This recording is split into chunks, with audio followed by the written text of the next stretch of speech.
Assalamualaikum warahmatullahi wabarakatuh. Perkenalkan, nama saya Ruli Sururudin dari Prodi Sistem Informasi Universitas Cyber Asia. Di sini saya akan memaparkan tentang materi sistem operasi. Baiklah, untuk penjabarannya sebagai berikut.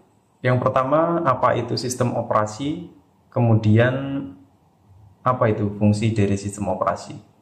Secara garis besar, bahwa sistem operasi adalah sebuah perangkat lunak yang terinstal di dalam hard disk komputer yang bertugas mengatur atau memanajemen hardware dan software yang berada di dalamnya.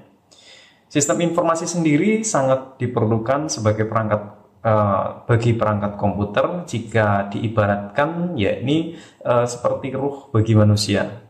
Fungsinya adalah sebagai pengelola perangkat lunak dan perangkat keras pada sebuah komputer. Dengan kata lain, sistem operasi dapat mengkoordinasikan atau mengkondisikan komputer agar bisa dijalankan oleh program atau aplikasi sesuai dengan keinginan penggunanya atau user seperti itu.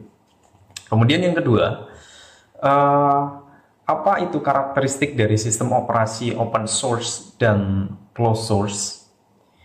Sebelum kita membahas ke sana, kita harus tahu dulu apa itu sistem operasi open source, apa itu sistem operasi closed source. Open source dapat diartikan sebagai perangkat lunak yang kode sumber atau kode dasarnya dapat digunakan oleh banyak orang lain atau dikembangkan oleh developer lain.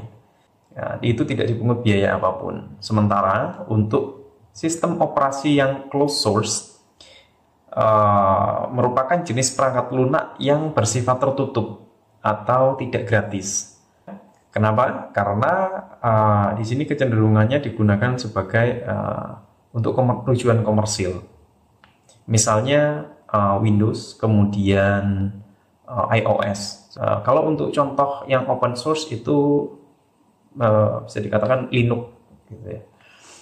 Kemudian perbedaan yang mencolok antara open source dan closed source yaitu dilihat dari segi harga tadi.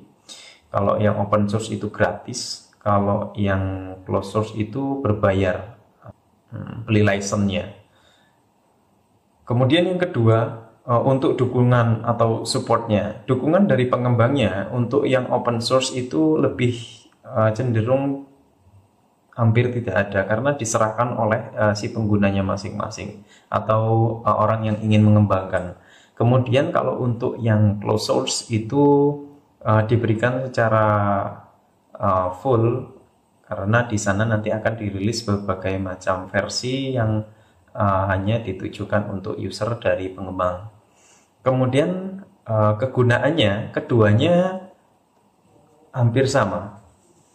Dapat digunakan sebagai sistem operasi harian. Tapi kalau untuk yang open source justru bisa digunakan sebagai untuk pengembangan yang lain atau untuk latihan sebagai developer. Kemudian kalau yang closed source itu kegunaannya memang ditujukan untuk user. Selanjutnya dari keamanan atau security-nya. Sistem operasi open source itu bisa dibilang memang diserahkan untuk semua orang. Namun, cenderung lebih sedikit adanya virus-virus yang masuk. Karena sistem operasi ini memang jarang digunakan di masyarakat umum sebenarnya. Kemudian kalau untuk yang closed source, meski mereka mengklaim bahwa sistem operasinya itu aman dan dilindungi oleh developernya dengan service-service tertentu, tapi cenderung lebih banyak serangan hacker dan virus-virus tertentu. Selanjutnya, gambarkan skema dasar sistem komputer. Nah, di sini ada skema dasar gambaran sistem komputer, di mana proses dimulai dari data dan instruksi pertama kali dimasukkan ke dalam sistem komputer melalui perangkat input seperti keyboard dan mouse. Kemudian data yang dimasukkan oleh perangkat input tadi dilanjutkan ke I/O port yang menghubungkan perangkat input dengan sistem komputer. Data dan instruksi dari I/O port kemudian dikirimkan ke CPU melalui data bus. CPU terdiri dari control unit atau CU dan arithmetic logic unit atau ALU.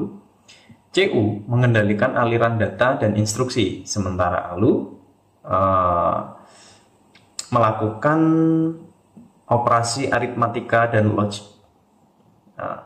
CPU mengambil data dan instruksi yang diperlukan oleh memori, RAM dan ROM melalui address bus dan data bus.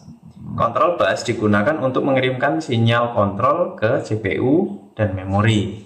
Selanjutnya, data yang diproses atau instruksi yang memerlukan penyimpanan sementara atau permanen dikirimkan ke RAM atau ROM.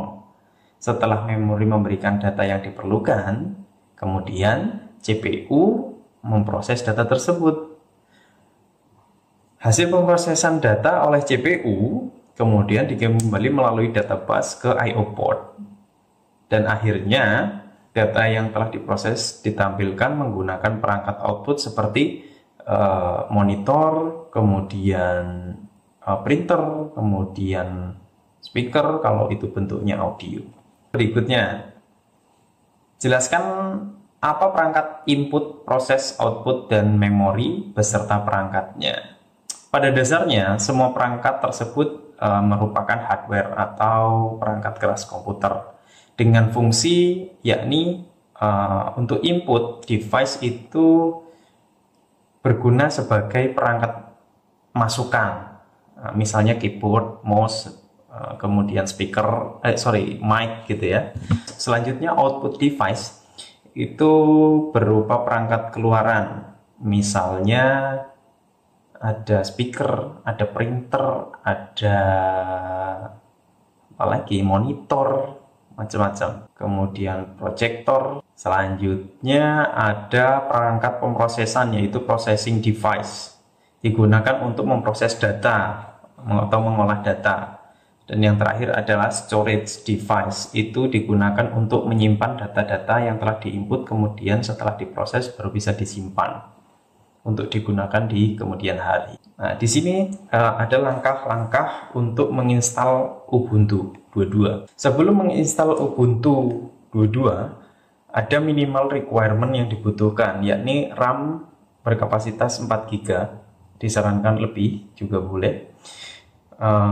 Kemudian space partisi itu 25 GB, kemudian prosesor dual core dengan kecepatan minimal 2 GHz.